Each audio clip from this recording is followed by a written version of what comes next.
Eugênio Carlos Gonçalves Silva nasceu em Jaguarão no dia 15 de outubro de 1962 para fazer história no estádio Bento Freitas. Em 409 jogos, marcou 25 gols, mas foi mais conhecido pelos gols que evitou, especialmente nos mágicos anos de Campeonato Brasileiro Série A, o topo do país, uma competição monopolizada em Pelotas pelo Grêmio Esportivo Brasil. Silva não foi apenas um zagueiro na história chavante. É o sexto jogador que mais sustentou o peso da nossa camisa. E não são todos que conseguem fardá-la. Foi com Silva em campo que o Brasil vivenciou algumas das suas maiores noites, nas quais o Bento Freitas também foi mais barulhento, infernal mesmo no inverno, em uma década que formou uma geração inteira de novos torcedores, agregando ainda mais gente na maior e mais fiel do interior gaúcho. Como se não bastasse tudo isso, Silva ainda fez dupla de zaga com Hélio Vieira. Todo mundo ouviu falar, especialmente os amigos ali do lado. Uma dupla feita em casa, uma dupla de chavantes. E o ChavaCast teve o privilégio de conversar com Silva, um bate-papo que durou mais de 1 hora por telefone, para relembrar todos esses grandes momentos.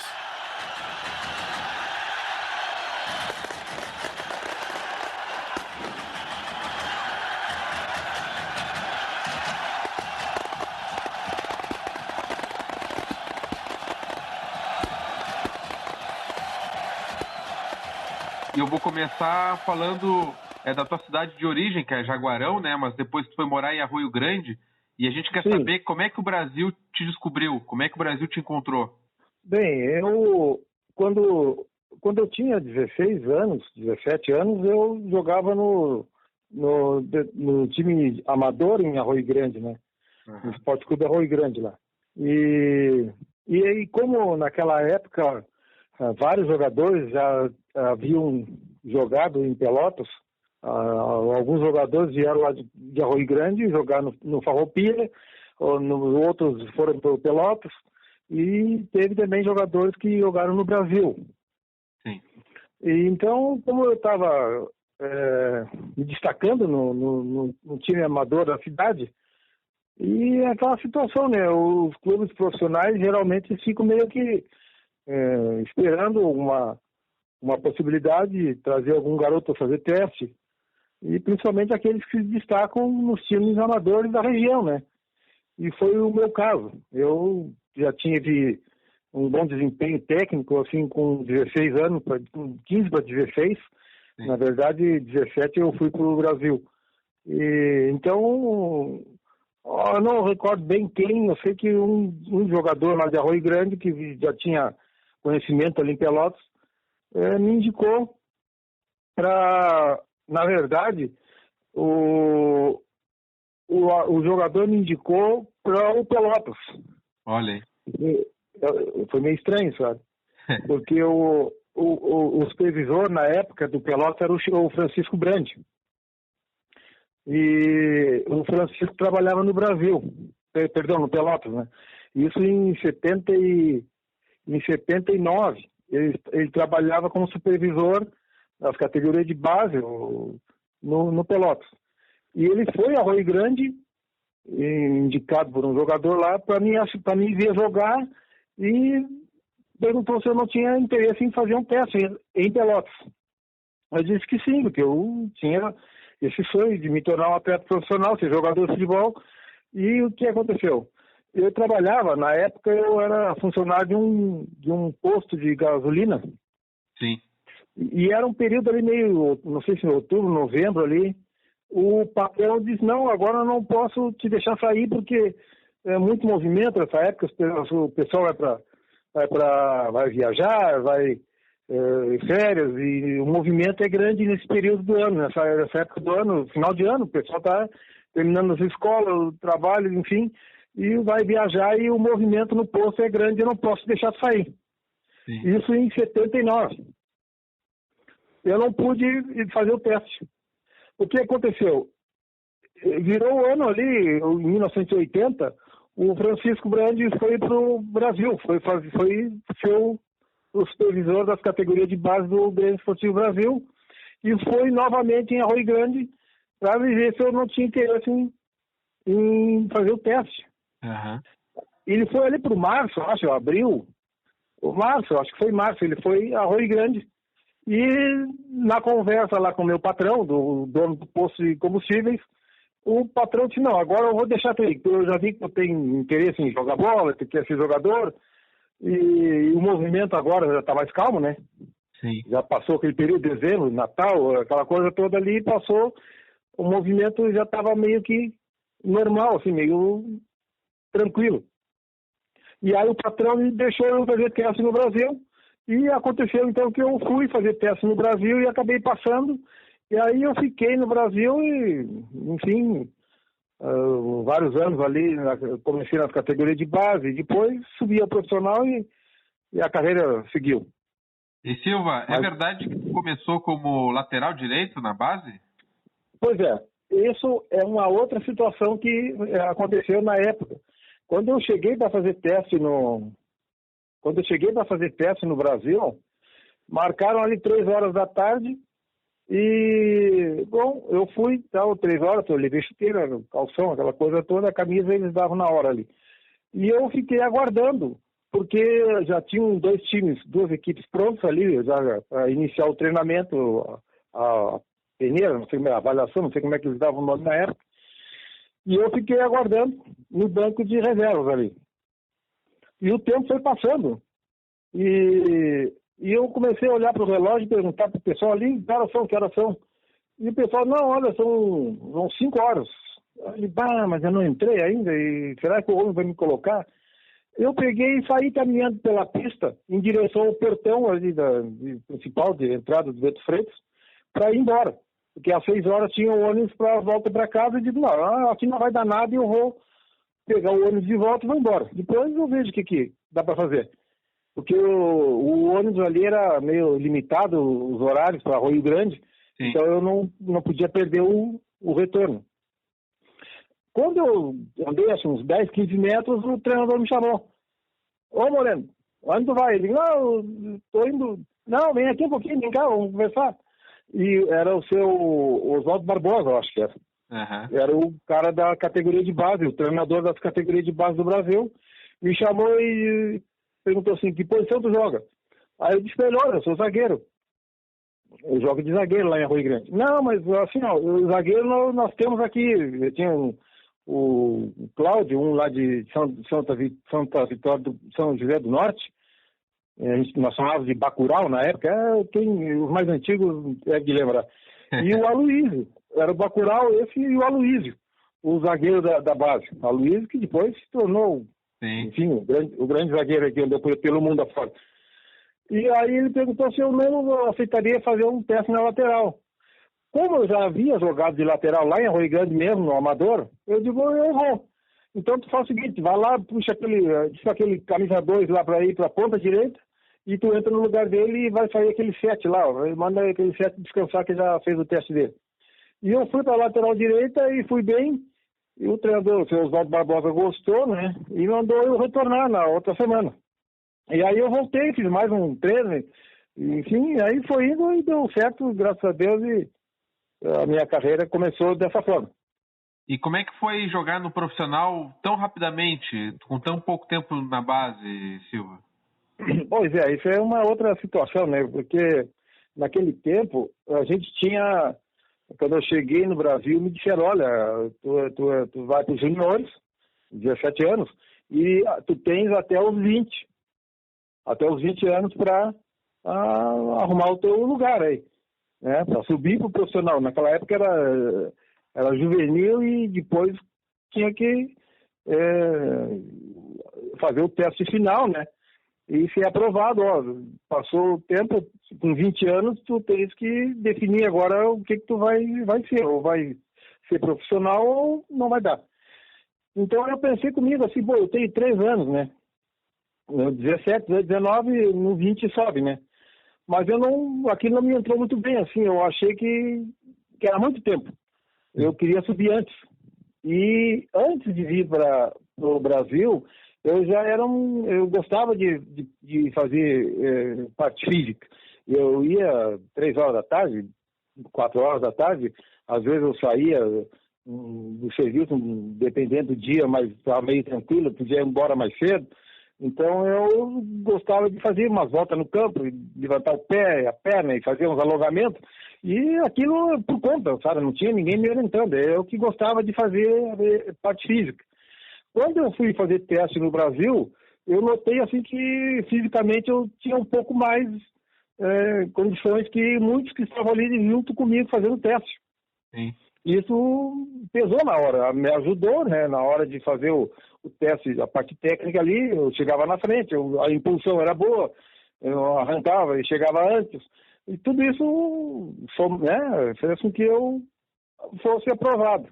E aí segui o meu caminho aí dentro do Brasil, com vários treinadores. Eu subi em 1980, em 80 mesmo. Eu cheguei em abril de 1980 e acho que maio, junho, julho, eu já fui chamado no profissional para jogar uma partida amistosa, que eu não recordo bem se foi contra o Bagé ou contra o São Borja, não recordo bem agora. Aqui diz que é o Bagé, a gente tem umas anotações. Isso, então foi, confere então. Me parecia que era o Bagé, o primeiro jogo meu, acho que foi contra o Bagé mesmo, né? E aí foi isso que aconteceu. Aí eu joguei um amistoso, né? Quem me puxou na época para o time principal, né? Que era o treinador, o seu Paulo Souza Lobo, o seu galego. Sim. E ele que me puxou para o profissional e aí foi embora. Aí eu entrei, né? Fui satisfatório a minha participação e aí segui. E Silva, nesse início no Brasil, tu chegou a jogar algum jogo com o Aloysio, que tu citou antes? Pois então, o primeiro ano que eu cheguei no Brasil, quando eu cheguei ali, que eu disse que fiz o teste em abril, aquele ano ali, aquele maio, junho, julho, agosto, setembro, acho que foi o agosto, não me lembro quando é que foi um amistoso contra o Bagé. Mas enquanto isso a gente estava nos juniores e subia lá no profissional, fazia coletivo, voltava para os juniores. Então eu disputei um campeonato estadual de juniores na categoria de base. Claro, juniores é base, né? Mas eu disputei um campeonato estadual de 1980, eu joguei o estadual de amadores. E aí estava o Aloysio, o Hélio, inclusive, também era jogador da categoria de base. E depois a gente seguiu juntos, né, pelo profissional por um bom tempo. Mas nós chegamos a jogar juntos, eu e o Aloysio. Mas havia uma outra situação, que eu era lateral direito. O seu Oswaldo Barbosa ali na época, ele fez um esquema. Como eu não era um lateral muito apoiador, ele disse para mim, eu não quero que tu suba muito, tu não precisa te expor demais no ataque, eu quero que tu faça como se fosse aqui 3 zagueiros. Tu vai ser o lateral direito, o Cláudio, esse lá de São José do Norte, vai ser o central, o Aloysio, o 4º zagueiro, e havia um lateral esquerdo, o Gustavo, na época, um canhoto, enfim, que era lateral e era característica de lateral, apoiador, e voltava. Então, o que o seu Oswaldo Barbosa fez? Disse, vocês 3 não precisam sair muito. Vocês 3 são altos, são bons cabeceadores, têm uma altura boa. Aí vocês dão conta do recado aqui atrás e deixam lá na frente que o pessoal resolve. E foi o que aconteceu. Eu joguei de lateral direito, mas era um lateral meio limitado, assim, de apoio. Não era não era a minha praia, na verdade. Eu era zagueiro. Eu fui ali porque eu disse, eu vou começar de zagueiro, depois de lateral, amanhã surge uma oportunidade, e aí eu vou então fazer um teste realmente naquela posição que eu quero jogar, que é de zagueiro central, e foi o que aconteceu com o passar do tempo. Houve lesões, havia cartões, mas eu e o Aloysio, na verdade, nós jogamos juntos, mas não de zagueiro no Brasil. Porque o Aloysio, ele naquele ano de 80, o Brasil de Pelotas ali, o Chavante aí, acabou negociando o Aloysio com o Inter de Porto Alegre. Sim. Então também abriu uma outra situação ali de zagueiro. O Aloysio foi vendido, já foi. Então o Silva vem para cá agora e joga Silvio e Cláudio, depois Silvio e Hélio, e outros zagueiros que passaram por ali, que agora também eu não vou conseguir lembrar o nome, né? E o Aloysio foi vendido para o Internacional de Porto Alegre. E no final do ano, o que aconteceu no final do ano, é que havia naquela época campeonatos brasileiros de seleções estaduais de juniores. Sim. Então era depois dos regionais, era convocada a seleção gaúcha, depois do catarinense ali, era convocada a seleção catarinense, a seleção do Paraná, a seleção de São Paulo, enfim, a maioria dos estados brasileiros convocava as suas seleções de juniores para disputar um Brasileirão. Aí a primeira fase, 4, 5 clubes de seleções, na outra chave B, 4, 5 seleções. Enfim, é aquela fórmula. Aí os primeiros e segundos se classificam, vão indo adiante. No final, a seleção gaúcha se classificou para a final. Foi decidir o título contra a seleção paulista. Sim. E na seleção gaúcha de juniores, aí sim, nós jogamos juntos, eu e o Aloysio.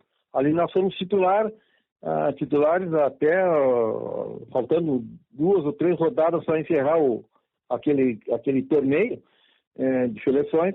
E eu me machuquei, e aí então o Aloysio continuou jogando e entrou um outro jogador, que eu recordo bem, lá de Porto Alegre, que era do Grêmio, acho que era o Leandro, na época um zagueiro lá. E havia o Baidec também nessa seleção, o Renato Gaúcho fazia parte dessa seleção. Enfim, assim, dos mais... O Paulo Roberto, esse que chama de Jacaré aí, esse também era jogador da seleção. Talvez assim depois, mas a gente possa lembrar mais algum nome. Mas os jogadores que se destacaram no futebol depois daquela seleção, principalmente o Renato, o Paulo Roberto, o Baidec, o Flávio, um meia que jogou no Grêmio, jogou no Avaí, jogou em outros clubes pelo Brasil. E o Guilherme Maculha também fez parte da seleção gaúcha, também um centroavante conhecido. Sim. Então, foi assim, eu comecei treinando bastante, eu gostava. Não era para mim sacrifício treinar, porque eu já treinava sozinho por conta. Aí depois que eu peguei um preparador físico me orientando, eu não tinha nada, para mim era difícil. Eu gostava de fazer aquilo ali e, enfim, é assim que eu comecei.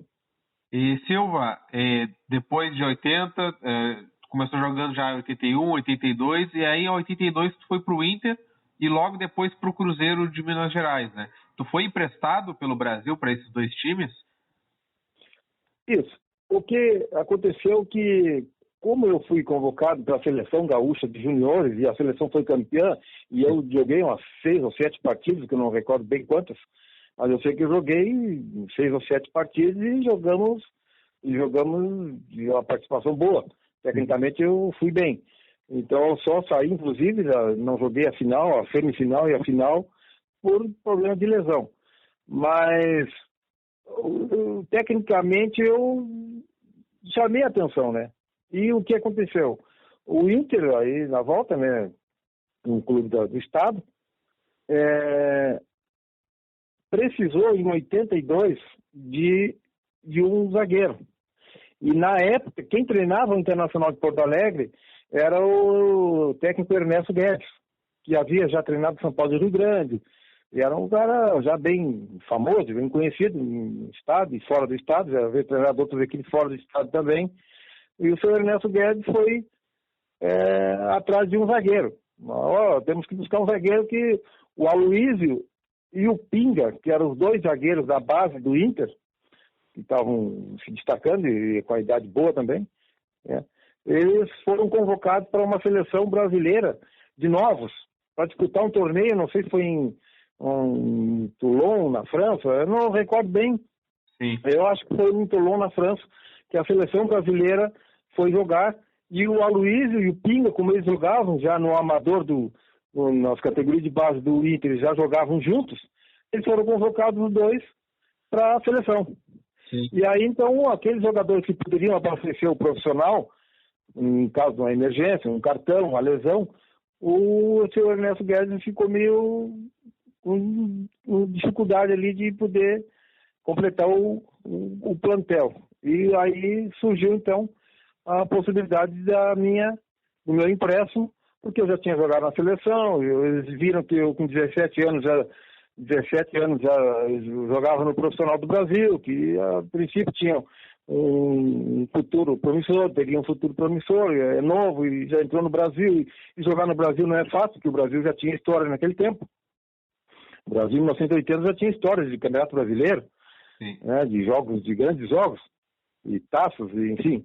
Isso foi sempre meio que constante assim no Brasil, né?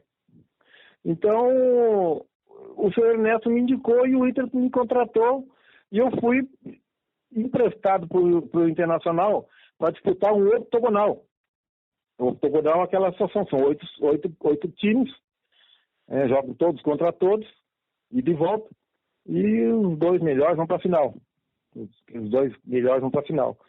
E só assim aconteceu que quando eu cheguei no primeiro jogo, meu no Inter, era na verdade o segundo jogo do Inter já naquela fase octogonal. O Inter já havia jogado um jogo ali em Rio Grande, acho que foi contra o São Paulo, e na passada, na volta para Porto Alegre, o Inter passou em Pelotas, jantou em Pelotas, e aí aquela conversa, diretoria do Inter, o Ernesto Guedes, com o diretor do Brasil, que também agora me faltam os nomes, conversaram e acertaram, então, que eu me apresentasse. Então, o Silva vai, a semana que vem, o Silva tem que estar lá, porque nós já temos jogo domingo que vem, e nós vamos jogar, e eu estou precisando de gente.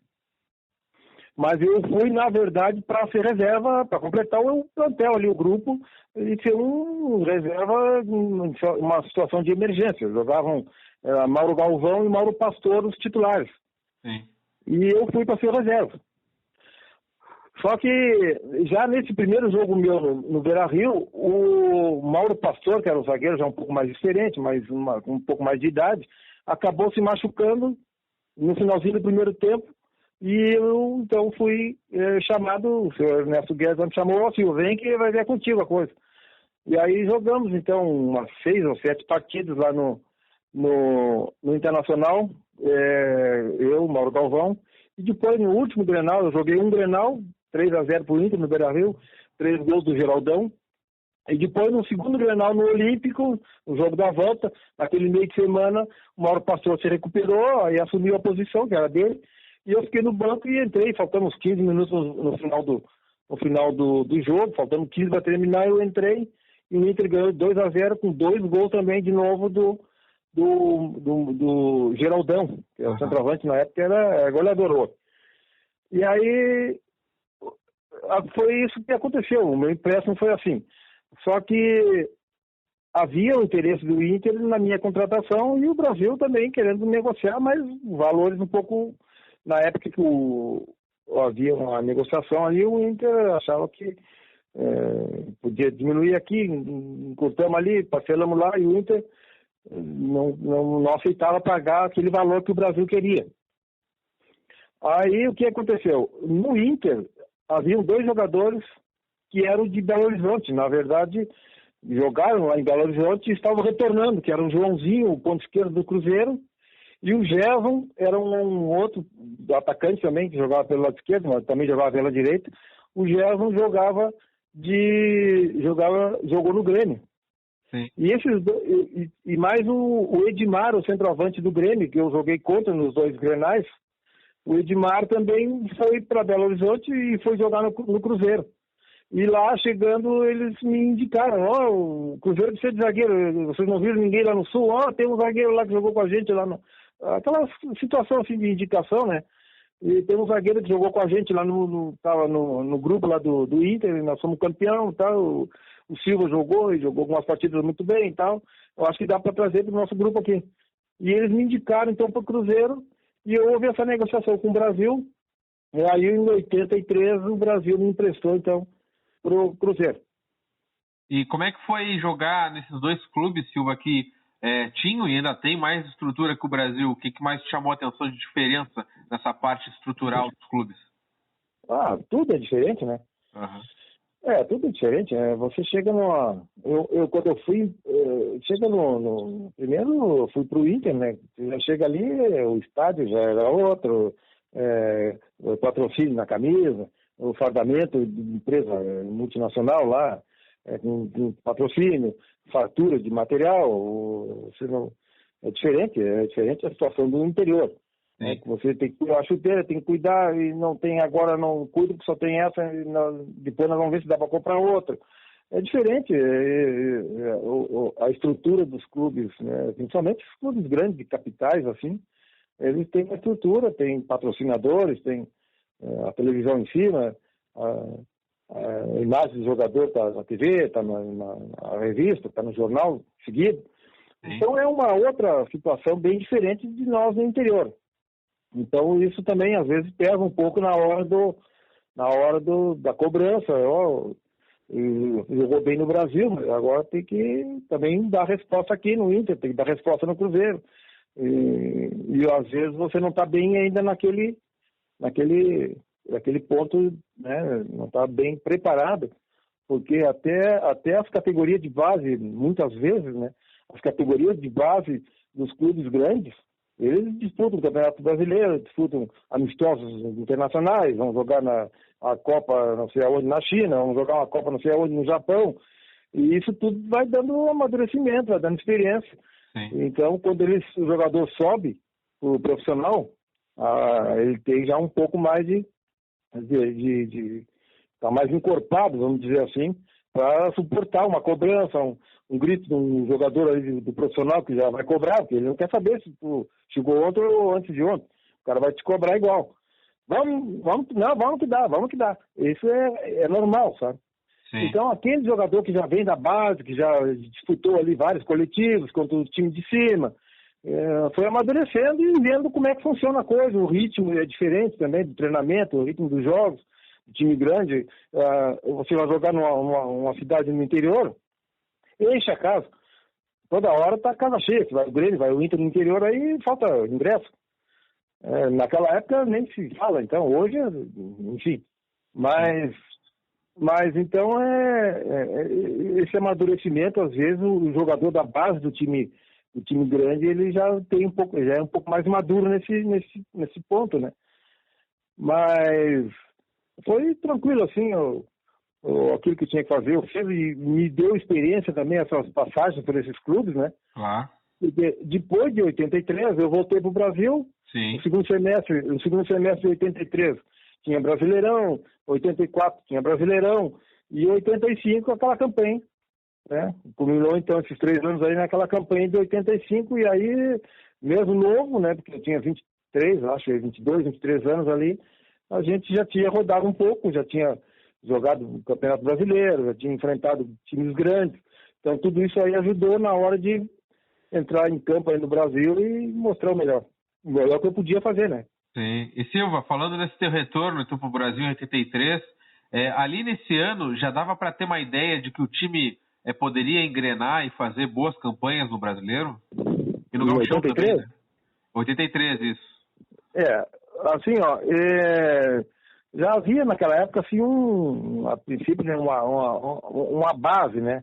Sim. Uma base, às vezes, assim, de jogadores, mas também uma repetição, assim, de dirigentes. Porque isso aí também é uma outra situação, né? O dirigente está esse ano, está o ano que vem, no terceiro ano ele está também, ele trouxe mais alguém para agregar, né? Mas alguns dirigentes continuavam ali sempre fazendo aquele trabalho, observando e vendo o crescimento da gente, vendo o que faltava para nós melhorar a nossa situação técnica, nosso trabalho coletivo. As dificuldades eram enormes, né? Na parte financeira, assim. Mas o máximo que eles podiam fazer, eles fizeram, né? Dar a estrutura melhor que eles podiam dar, uma concentração.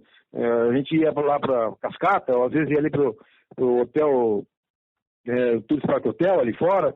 O Brasil ficou muito ali, ficamos muito na Cascata também. Então, o ambiente para nós, assim, era o melhor possível. Nós éramos tratados, né, como se fosse um time grande, né? Aquilo que a direção podia fazer, fazia para nós. E isso ajudou. A gente tinha mais tranquilidade, a gente desenvolvia melhor, a gente se alimentava melhor, a motivação crescia. E isso aí, somado com o grito da torcida, sai da frente que veio o Brasil, né? e Silva, em 83 a gente foi vice-campeão gaúcho, tu estava nesse time, ganhamos de 4-0 do Grêmio, né? O Filipão já era o treinador. Como é que foi aquele jogo? Pois então, eu não tenho muita certeza, mas eu acho que eu estava fora ali. Eu tive uma lesão no joelho, houve inclusive foi um próprio jogador do Brasil que me machucou, sabe? Um lateral direito jogava no Brasil. Eu saí numa cobertura ali no ponto esquerdo, e o ponto esquerdo parou a bola e eu cheguei perto, e aí quando eu parei assim perto do ponto esquerdo, veio meu lateral e atropelou o ponto esquerdo e eu também. E me jogou quase que os dois pra pista, sabe? E aí ele me pegou o joelho, né? E eu fiquei um tempo num jogo ali, eu praticamente uns 6 meses sem jogar, eu acho que deu. Que fiquei um tempo sem poder jogar. Sim. Então, mas naquele ano o Brasil foi campeão do interior e em 84 foi bicampeão do interior. E aí, então, somado esses 2 anos aí, experiência, união, e força, e torcida nos treinos, torcida nas viagens, torcida no hotel, torcida não sei aonde. Não, era uma loucura. Tu chegava em algum lugar, tu não sabia se estava em Porto Alegre ou estava em Pelotas. Tu chegava em Caxias, tu não sabia se estava em Porto Alegre ou estava em Pelotas. Em Caxias, tu estava em Pelotas. Chegava em São Paulo para jogar contra a Portuguesa, não sei aonde para jogar com o Flamengo, no Ceará para jogar contra o Ceará, tu não sabia se estava em Fortaleza ou estava em Pelotas. Porque o Brasil sempre teve torcedores em todos os lugares, sempre teve. Na nossa época não era diferente. Onde a gente ia jogar tinha a torcida do Brasil. Quando eu ia chegando no estádio, já tinha ali um pessoal fazendo uma carne ali, um pagode e tal, e a torcida tá aí. E a gente sabia, né? Sempre aquele telefonema, a torcida vai ir, vai tantos ônibus, a gente de carro também, né? Claro, mais longe, menos torcida, mais perto, mais torcida. Mas sempre tinha gente. Então isso tudo foi agregando, somando, e o Brasil foi se tornando um time forte, a ponto de chegar naquela campanha de 85 e fazer o que fez. E Silva, é verdade que o Filipão pedia para vocês, zagueiros, deixarem a barba grande para meter medo nos atacantes?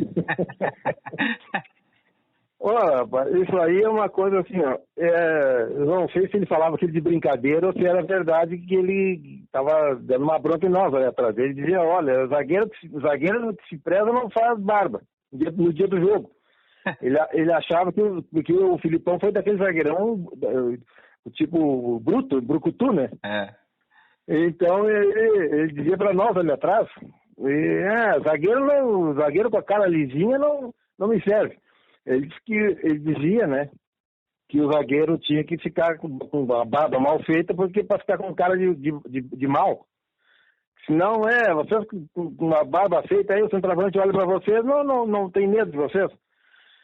Então a gente levava aquilo também, sabe? A gente achava que podia ter um fundamento naquilo e também a gente deixava, não, vamos fazer a barba depois do jogo então. Já que o homem tá dando essa sugestão aí, quem sabe é verdade, né? Mas, claro, é coisa. E outra, nós éramos, principalmente ali atrás, na defesa, eu, o Hélio, o Basto, na época, Jorge Batata, nós éramos tudo gurizada. Nós éramos jovens. Fazia pouco tempo que a gente tinha saído da categoria de base.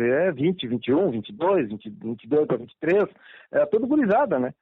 Então, isso aí, essas coisas ditas pelo um técnico já que havia rodado já, né, por aí, já jogado vários campeonatos gaúchos, já tinha saído do Rio Grande do Sul para trabalhar fora. Vamos seguir o conselho do homem, né? Não, mas isso aí tinha, viu? E Silva, antes de chegar em 85, estou ansioso aqui, mas o Brasil foi numa crescente, né? Foi elevando o nível, dá para dizer assim, porque em 84 o Brasil já ganhou do Cruzeiro, ganhou do Inter, ganhou do Flamengo. Pouca gente, talvez, dos mais novos lembra, né? 85 fica marcada a vitória contra o Flamengo, mas teve também em 84. Como é que era o vestiário de vocês? Porque, assim, como a gente estava comentando sobre as diferenças de um clube do interior para um clube da capital, como é que era o vestiário do Brasil antes de enfrentar um Cruzeiro, um Inter, um Flamengo, que tinha uma seleção na época? Como é que era se preparar para um jogo tão difícil, tão importante? Cara, aquilo ali para nós era assim, ó, quando marcavam o jogo, ó, marcavam o calendário, apontava já, domingo tem jogo na Baixada, enfim, fora, mas ó, tem jogo domingo é Brasil e Inter, Brasil e Flamengo, Brasil e Cruzeiro. Aquela semana já era a semana toda já era diferente. Sim. Sabe, né? A preparação era diferente, né? A motivação, o treinamento, o coletivo. A gente fazia o coletivo, a coisa era brigado, todo mundo queria jogar, queria começar jogando, queria ser titular no domingo. Então, durante a semana ali, cada um dava um pouco mais daquilo que normalmente vinha dando na parte física, no treinamento técnico com bola, no coletivo. Os coletivos que nós fazíamos, os coletivos eram como se fosse um jogo, sabe? Uhum. Cada coletivo nosso era como se fosse um jogo. Às vezes haviam jogos que não eram tão difíceis de se ganhar como era difícil de ganhar um coletivo. Porque o coletivo é aquela briga, né? Eu tô aqui jogando, mas aquele lá que é o meu lugar, o outro zagueiro lá que tá no time de baixo quer subir. Ou se eu estivesse, né? O contrário, né? Eu tava no time de baixo, eu queria ir pro time de cima. E aquilo ali era uma briga, assim, como se valia, assim, na época, era 2 pontos, né? Hoje, 3, né? Mas era muito, a briga era muito acirrada. Os coletivos eram realmente muito brigados. Então, isso também fazia com que a equipe se desenvolvesse, né? Pô, você está treinando no ritmo de jogo.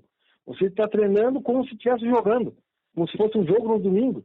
Não é aquele coletivo morno. É um treino semelhante a um jogo. Então, tecnicamente, isso desenvolvia os jogadores. Sim. O coletivo crescia, individualmente crescia, e o coletivo, né, melhorava. Então, nós fomos nos tornando mais fortes também por isso. Porque os treinamentos eram todos levados a sério, os coletivos, a concentração, o cuidado, o horário do café, a alimentação, os diretores iam na hora que precisava ir lá para dar aquela conversada, para descontrair um pouco. A torcida fazia visita no hotel. Durante a semana o torcedor ia nos coletivos. O torcedor ia, na quarta-feira tinha coletivo, na sexta tinha coletivo. O torcedor estava ali com charanga na arquibancada, num treino. Então tudo isso mexia com a gente, sabe? Isso aí fazia com que o jogador, olha, vamos que a torcida está acreditando e está dando força e nós temos que dar o melhor. E foi crescendo, chegando naquela campanha de 85 ali, que foi posso dizer assim, pelo menos na minha época ali, o ápice, né, da parte técnica, da parte física, da motivação, do grito da torcida, a direção do Brasil junto com a gente, não faltando nada, dando o que podia dar em termos de condições para trabalho. Eu acho que foi um somatório que cada um fez a sua parte. Sim. E falando então de 85, né, Silva? Hoje, qualquer reportagem que fala de grandes campanhas de times do interior no futebol brasileiro, vocês estão lá, né? A gente sempre vê e se orgulha. E em 85, a gente entrou naquele quadrangular com o Flamengo, o Bahia, o Ceará. Naquele momento, vocês jogadores entraram assim, tipo, com sentimento de dever cumprido ou acreditavam que dava para classificar ainda, né? Porque passava só um, né? Olha, a gente, quando nós chegamos ali naquela fase, a gente sabia que tinha feito coisas já um pouco fora do normal. Uhum. Você ficar entre os 4 melhores times do Brasil, eu digo de vez em quando que naquela época nós estaríamos na Libertadores. Ficar entre os 4. Então, mas só que ninguém estava satisfeito. E era essa a orientação que a gente recebia também do Valmir Louruz, que era o técnico na época, saudoso Valmir Louruz, né, da direção. Ó, pessoal, nós fizemos bastante coisa.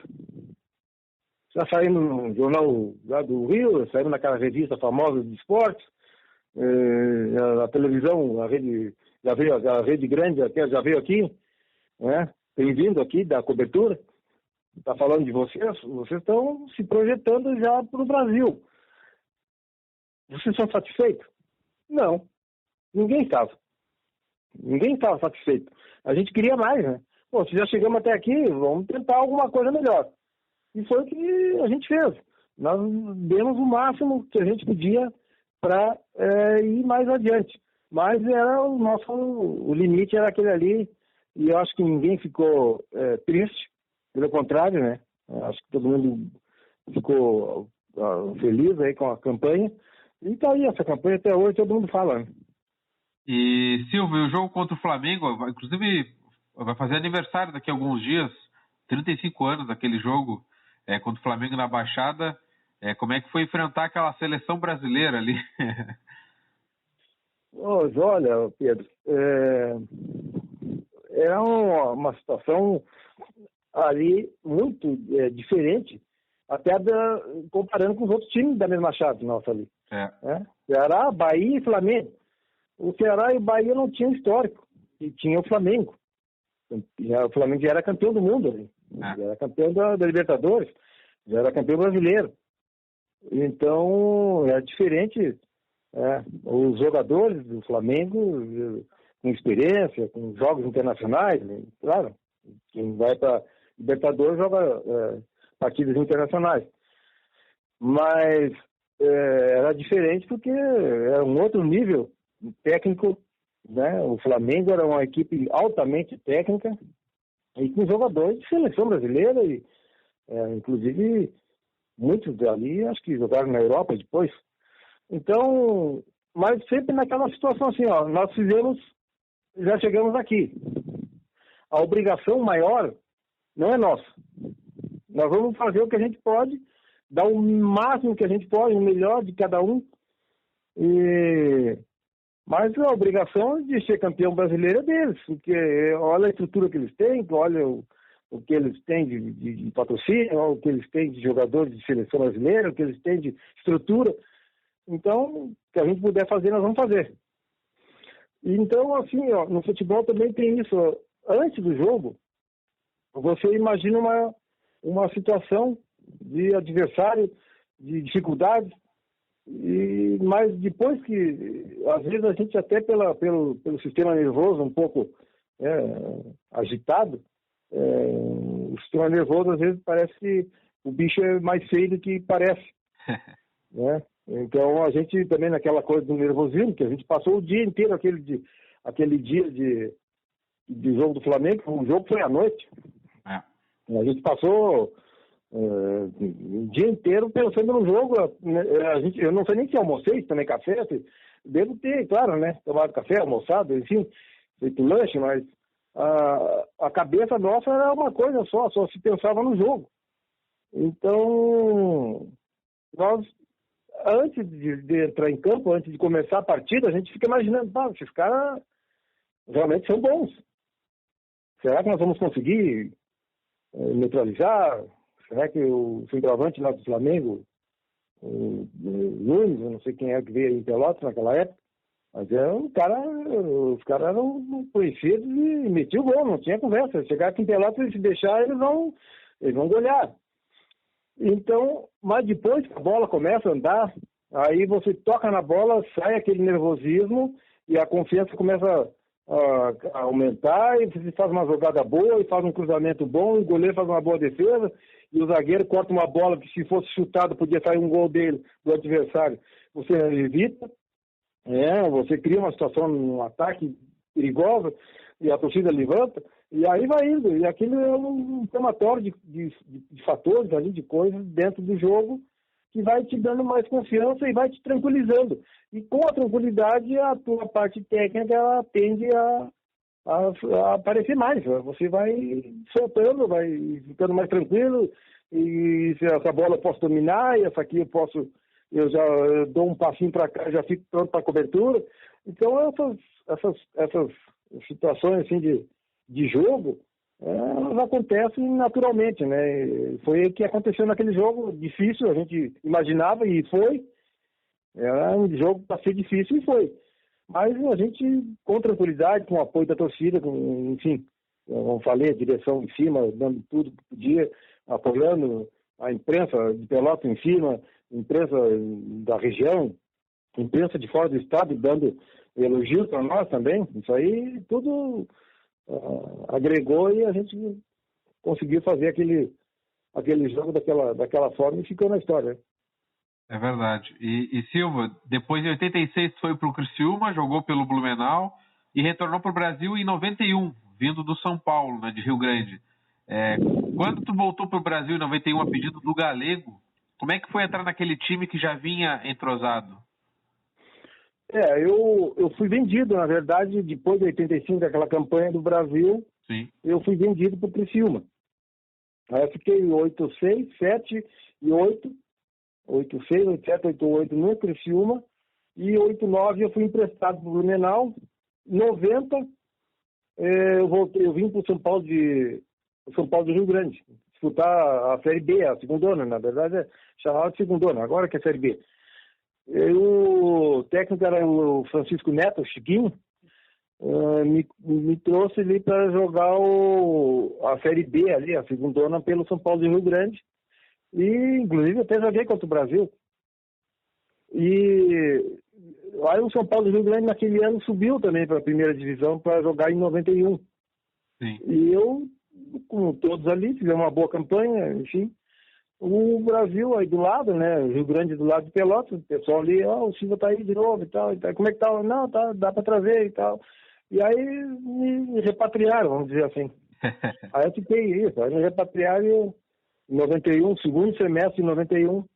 Na verdade, foi em 91 que o São Paulo subiu, primeiro semestre. Aí no segundo semestre eu fui pro Brasil. 91, 2, 3, 94 e 95. Aí nesse meio eu tive uma saída lá para Sorriso, acho que foi. Agora travou aqui, ó. Alô? Eu tô ouvindo, mas eu digo travou a memória.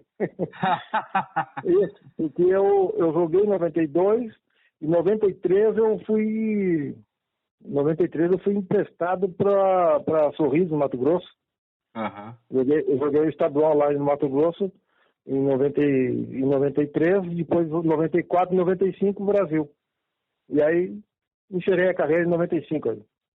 E Silva, nesses anos aí, na década de 90 no Brasil, o time do Brasil ali no início era uma máquina, né?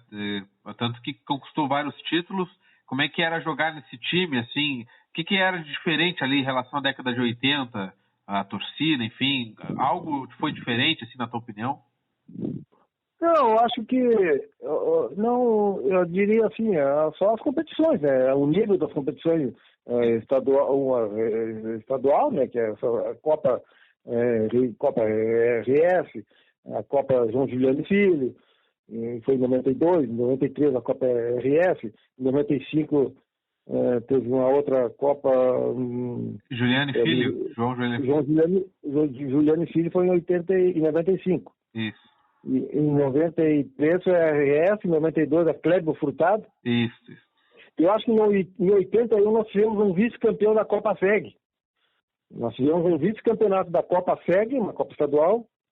E o Brasil teve uma campanha, eu não estava naquela campanha no início ali, de 91, o Brasil também foi campeão do grupo, da chave, não me lembro bem como é que foi ali. Então, assim, foram anos de conquista também. Claro que um nível estadual, né? Claro. Mas o trabalho que era feito também pelo seu Paulo Souza Lobo, né? O seu Paulo, eu acho que foi professor de muita gente, né? Ele foi um treinador, assim, que deu muitos ensinamentos, e o trabalho forte, a seriedade, o seu Paulo, ele realmente marcou muito para minha carreira, né, como jogador, assim, para dentro de campo se dedicar, dar o melhor no treinamento, fazer o máximo, ele dizia assim, não dá para mexer o braço todo, mexe a mão só. Se a mão tá, um dedo tá não sei o que, tu mexe com o outro. a perna direita não tá imobilizada, treina, faz um não sei o que na esquerda. Ele sempre tinha uma alternativa, ele não aceitava parar tudo porque estava com uma dor no braço para parar o corpo todo, ele não aceitava. Sim. E ele era assim, então, mas isso aí a gente entendia o que ele queria dizer também, e a gente fazia conforme dava. Mas ele foi um técnico que instruiu assim, muito bem a todos e passou muitos ensinamentos. Então, por isso também o Brasil, os jogadores que passaram por ele se tornaram, na maioria, jogadores guerreiros, né? Enfim, aqueles que se tornaram técnicos, que trabalharam com ele, também aprenderam muita coisa com ele. E foi isso, nos anos 90 ali o Brasil conseguiu teve bastante conquistas. Em 96 eu já era técnico, nós subimos para a primeira divisão, disputamos a segundona e decidimos lá em Teleponto contra o Moreno, no jogo lá, viemos de lá classificados já para o Gauchão. Então, os anos 90 foram altamente, eu acho, positivos e como sempre, a torcida acompanhando. A torcida, o Brasil joga em Livramento, a torcida está presente, em Rio Grande está presente, vai em Bagé tem torcedor do Brasil, vai em Santa Maria a torcida do Brasil está lá, vai em Passo Fundo a torcida do Brasil está lá. Era e continua, né? Porque hoje também é assim. O Brasil está sempre, vai jogar em Caxias, Juventude com Caxias, tem torcedor do Chavante lá. E isso tudo soma, né? Acrescenta, mexe com o brilho dos jogadores, né? A gente, às vezes, tá meio cansado, e aí vem aquele grito, e aí tu puxa, não sabe de onde, tu consegue puxar um pouco mais de energia e vamos pro jogo.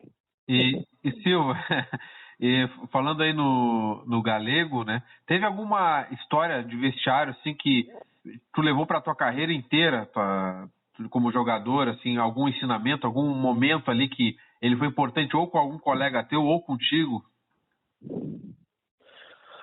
Olha, assim, o São Paulo, eu acho que no geral, sabe, o trabalho geral dele, sabe, é o que chamava mais atenção, né? O marcante no trabalho dele era o trabalho era pesado, viu? Era uma carga pesada, né? Vamos dizer assim, porque a gente às vezes saía para fazer uma maratona, não sei quantos quilômetros dava aquela maratona, que a gente fazia uma maratona, saía aí para trás do Campo do Brasil, fazia uma volta lá não sei se é Navegante lá, se eu não estou equivocado. Eu sei que a gente saía lá na Ferreira Viana e vinha embora. Eu sei que a gente chamava de a volta ao mundo, a gente fazia. Então, isso, era tão longa o percurso ali que a gente chamava de volta ao mundo. E aí a gente chegava morto ali no estádio, chegava cansado, já se atirando no gramado, e o Galego já passarinho, traz as bolas lá que tem que fazer mais um acréscimo aqui. Então, o trabalho realmente era muito desgastante e ele não aceitava não, eu estou cansado, ele não aceitava. Não, vai que dá pro domingo tu vai estar, se tu cansar e parar, nós estamos quebrados domingo, então tu vai cansado mesmo. E era assim, eu acho, o perfil dele, o trabalho forte, né, a exigência, não aceitava erro. Ele não aceitava uma falha. O São Paulo foi sem querer. Não tem nada sem querer. Tu está treinado, e o que eu disse para ti, faz isso, não é para fazer aquilo. Então, ele era muito exigente, muito enérgico.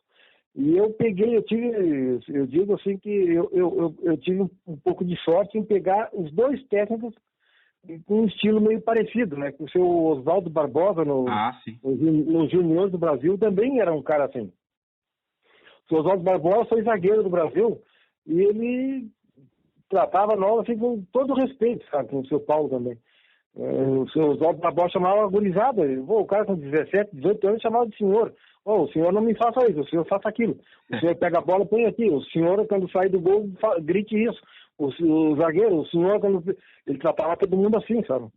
Mas era enérgico também no treinamento. Era muito treino, era desgastante, era cansativo, era dor na cabeça, dor no pescoço, dor nas pernas. A gente saía moído dos treinamentos com eles. Mas nós aprendemos muito e isso nos ajudou muito, deu um lastro, uma base principalmente na parte física, deu uma base a gente suportar jogos pesados, duros, como nós enfrentamos ao longo da carreira. A base foi bem feita. Sim, sim. Falando nisso, na base, Silva, hoje a realidade é diferente, né? Não tem tantos jogadores da base como tinha antigamente aí no tempo, no Brasil mesmo, né? Tomando como exemplo. Por que tu acha que isso mudou bastante, assim? Olha, primeiro que quando eu fui fazer teste no Brasil, que eu te falei no início, eu fiquei fora do treino. Porque naquela peneira que eu fui, além dos 2 times que estavam treinando dentro do campo, acho que tinha mais 2 fora.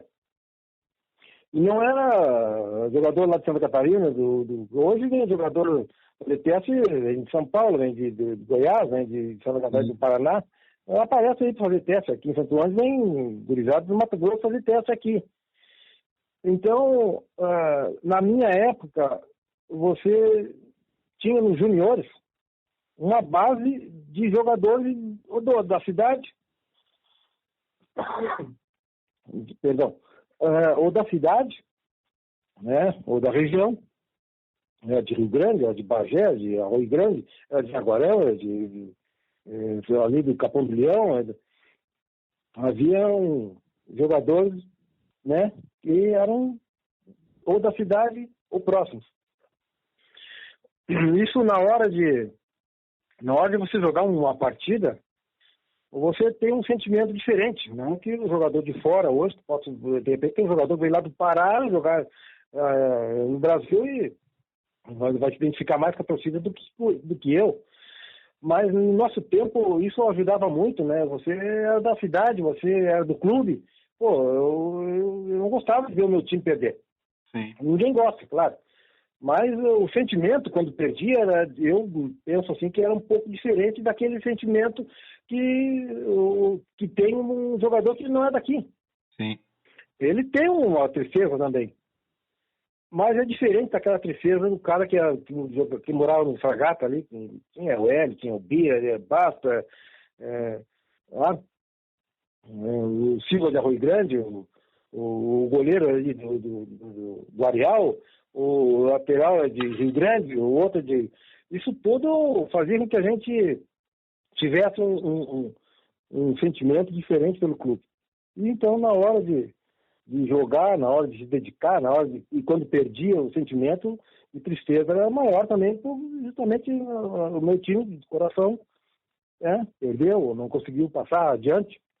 Isso tudo interferia na época, né?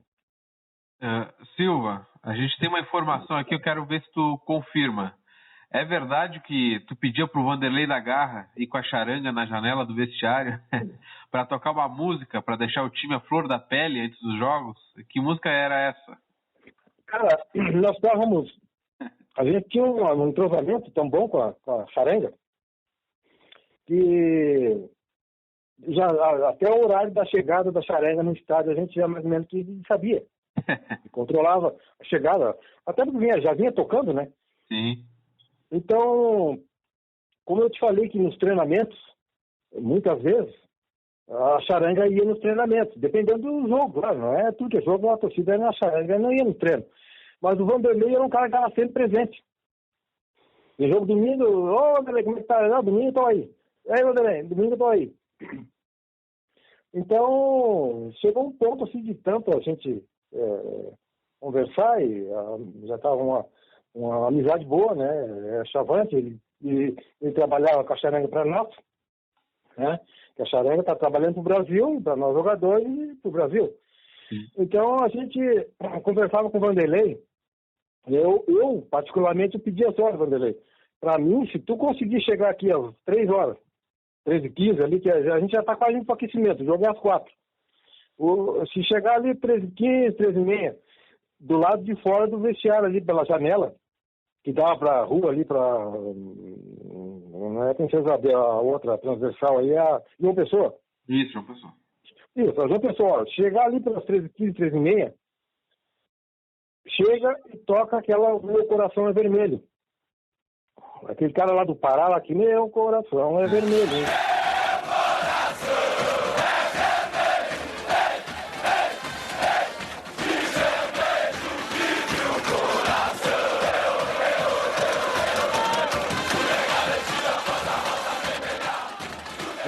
disse,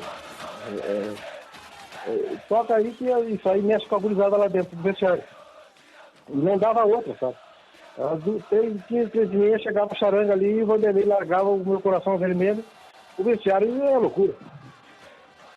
Lá dentro mexia muito com a motivação, com o brilho do jogador, enfim, né? Aumentava aquela nossa disposição, aquela nossa força e a vontade de ganhar. E isso aconteceu muitas vezes, viu?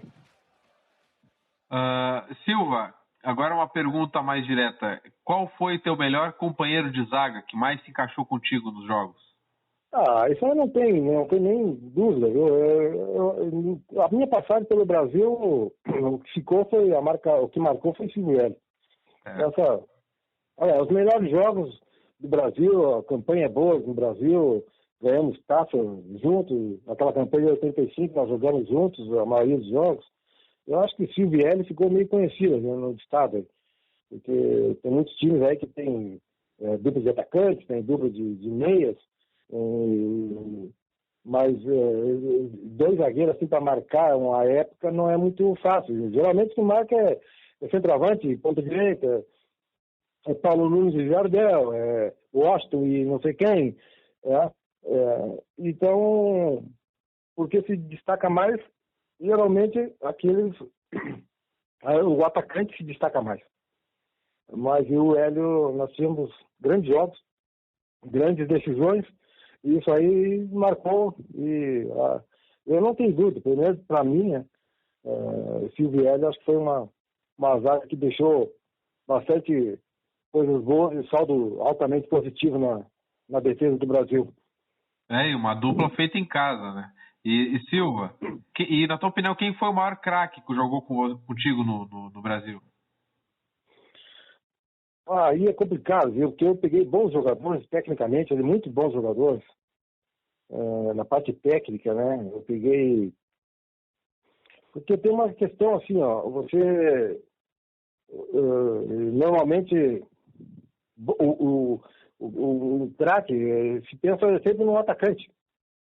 Meio é o atacante. Eu trabalhei com muitos bons jogadores no meio campo, atacantes, né, também. Mas eu destaco também o Oswaldo, goleiro, sabe? Sim, entrevistamos ele já. Não, o Oswaldo goleiro também foi um craque no Brasil. Então, nós tivemos o Andrezinho ali, tivemos o Lívio, o Zezinho, né, o Potisqueiro, o Bila fez grande trabalho, né?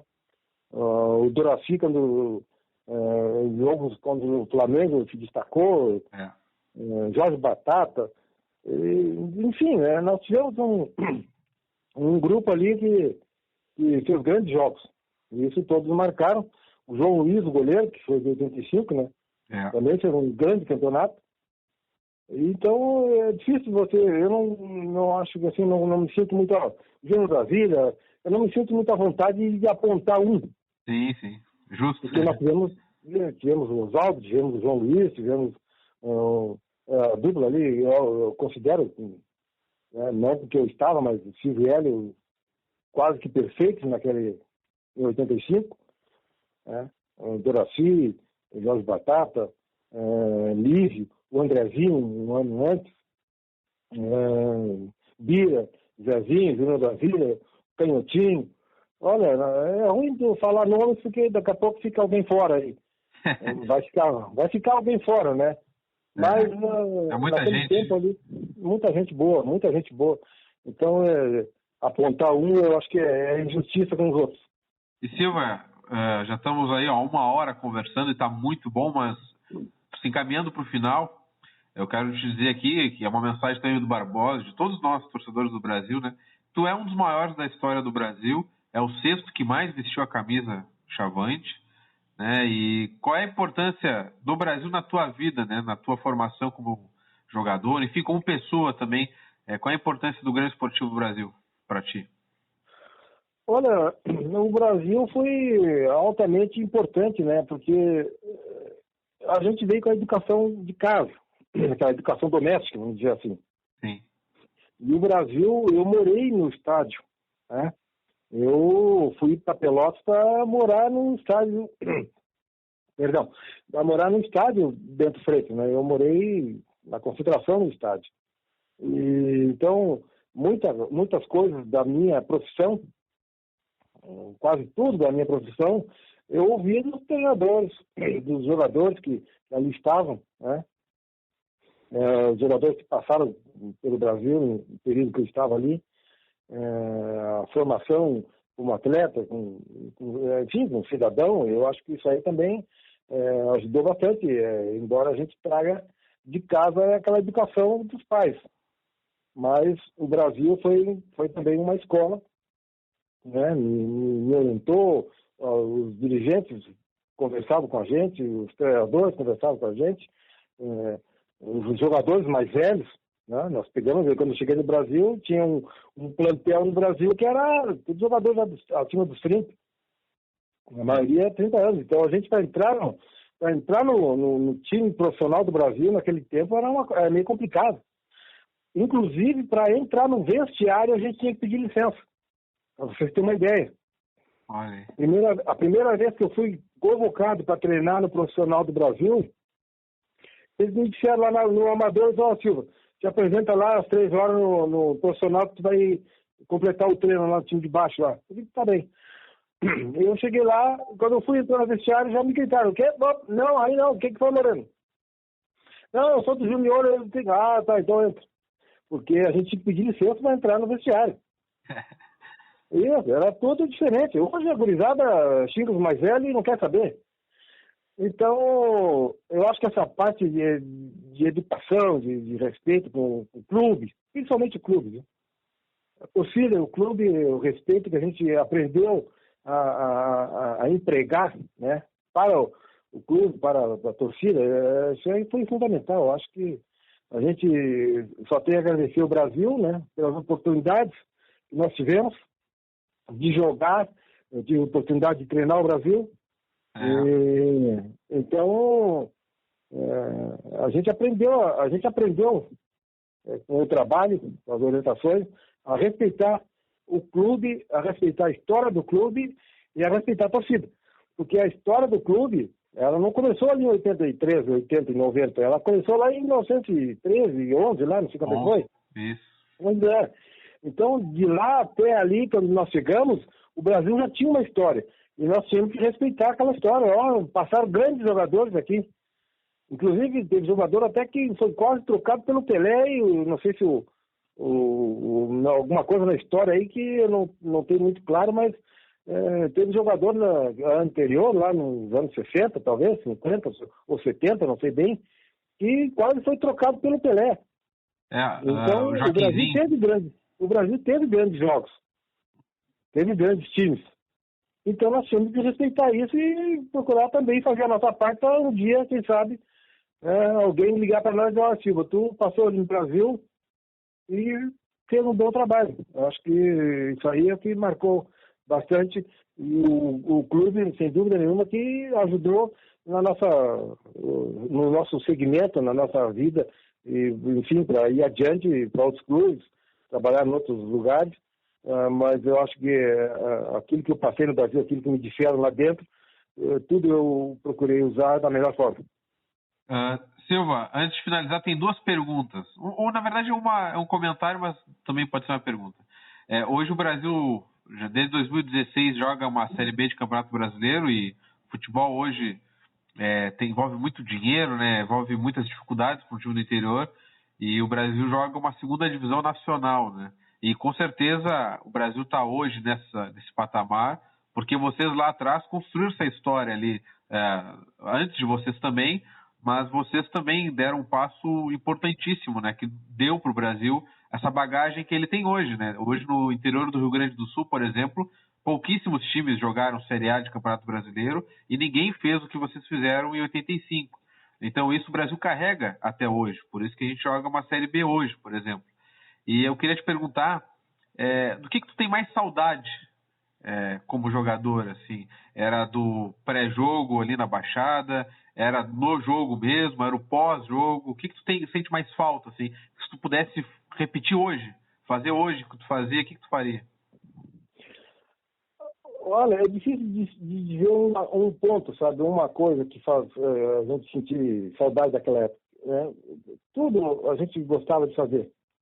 A gente gostava de concentrar, a gente gostava de treinar, a gente gostava de jogar, né? Que é o principal.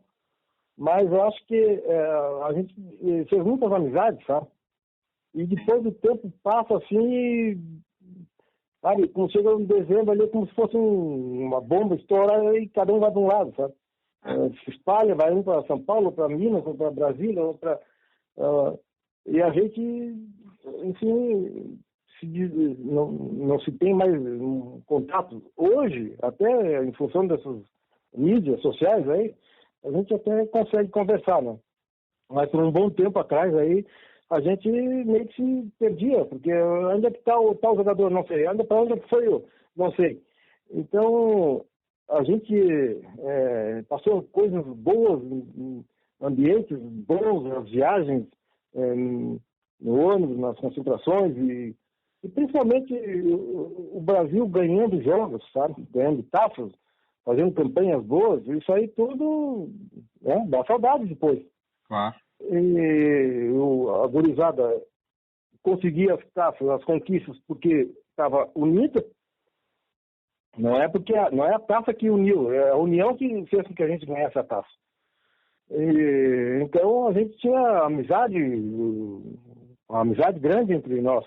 Em todos os grupos que eu passei no Brasil, muito pouco eu percebi situação de jogador, discutir com o jogador. Até porque às vezes precisa lavar uma roupa, né? Mas na maioria das vezes grupo unido, um ajudando o outro, um dava carona pro outro de carro, um emprestava a chuteira pro outro, um amaciava a chuteira do outro, às vezes um mais novo amaciava a chuteira do mais velho. Então tudo isso, eu passei por isso. Eu amaciei a chuteira do jogador mais velho e depois, com o tempo, eu acho que algum garoto lá do junior amaciou a chuteira para mim.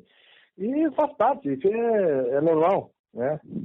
Mas principalmente as amizades que a gente fez, os ambientes que a gente passou juntos ali no Brasil, nas viagens, nos ônibus, nos hotéis, nos restaurantes, na estrada, enfim, a gente sente um pouco de saudade daquilo. Mas é isso aí, a vida que segue.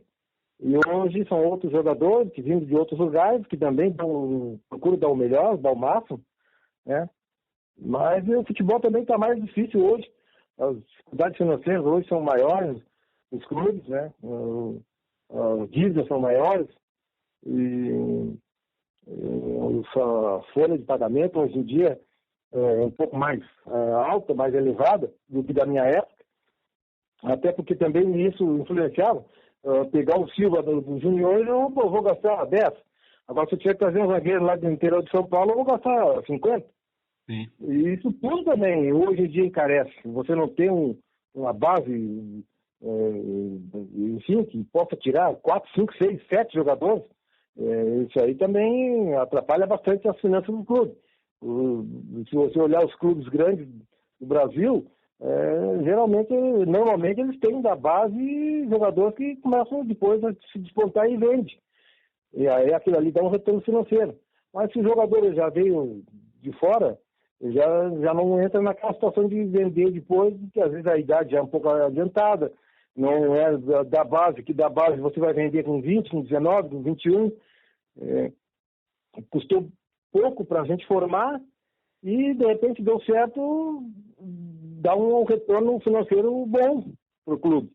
Então, a dificuldade financeira dos clubes hoje são enormes. A gente está vendo agora esse ano aí, principalmente, com essa pandemia, o que deve ter de diretor de cabelo branco aí no Brasil não é fácil, viu? É verdade. Então tá, Silva, muito obrigado pela conversa, viu? Obrigado por ter vestido a camisa do Brasil com tanto amor e profissionalismo. E a tua história ninguém esquece. E tu tá o sexto que mais usou a camisa do Brasil na história. Então, eu acho que essa marca, a torcida, quem te viu jogar não vai esquecer, e quem não viu vai relembrar, vai ler, vai ouvir essa entrevista, enfim, a gente mantém essa história viva. Tá bom? Eu que agradeço, eu que agradeço ter vestido a camisa do Brasil. O Brasil não tem que agradecer o Silva. Eu fiz a minha obrigação, procurei fazer o melhor que eu podia, né? Obrigação minha, fazer o melhor, respeitar o clube, a torcida, enfim.